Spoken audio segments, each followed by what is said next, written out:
মনে রেখো একটা কথা, যেদিন তোমার বিবাহ হবে সেদিন থেকে তুমি তোমার মাকে আর ভালোবাসতে পারবে না। যেদিন বউ বাড়িতে আসবে সেদিনই তোমার মাকে আর তুমি ভালোবাসতে পারবে না। পরিস্থিতি তোমার উল্টে যাবে। দিন যত যাবে পরিবেশ তত জটিল হবে। এক সময়ে মনে হবে এই মাটির উপরে সবচেয়ে বড় শত্রু আমার মা।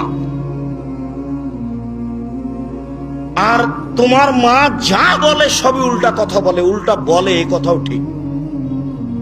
আর টাকা দিয়েছো তুমি ফল খেতে, টাকাটি তোমার মা তোমার বড় বোনকে দিয়ে পাঠিয়ে দিয়েছে। মা সেদিন যে টাকা দিলাম, ও টাকা খরচ হয়ে গেছে, কি করলেন? টাকা তোর বড় বোনকে দিয়ে দিয়েছি।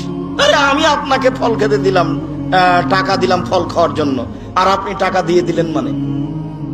অবাক। আপনার ছেলে আর আপনার বড় ভাইয়ের বড় বোনের ছেলে এক জায়গাতে খেতে বসেছে, তো আপনার মা বড় মাছের টুকরা আপনার বোনের ছেলের পাতায় তুলে দিয়েছে। এইটা আপনার বউ দেখেছে এবার রাতে। হ্যাঁ, তোমার মা এরকম, তোমার মা তোমার বোনের ছেলেকে ভালোবাসে। আমি রান্না করলাম কষ্ট করে, বড় মাছের টুকরাটা তোমার বোনের ছেলেকে দিয়ে দিল, আমি এগুলো সহ্য করতে পারি না। কত কি! আপনি সন্ধ্যায় এসে দেখছেন আপনার মা বিছানে পেশাব করেছে, উঠতে পারে না, বিছান গন্ধ করছে। আপনি বলছেন, হ্যাঁ তুমি আমার মায়ের বিছানা পরিষ্কার করনি, আমার মায়ের চাদরটা ধুয়ে দাওনি। তখন আপনার বউ বলছে, তোমার মাকে তুমি দেখো, তোমার মায়ের বিছানা তুমি পরিষ্কার করো।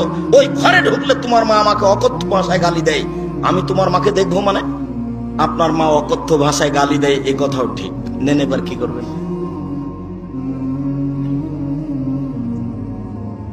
এত কিছু করার পরেও মা যে ঘরে থাকে সেই ঘরে তুমি জোরে হাঁটতে পাবা না।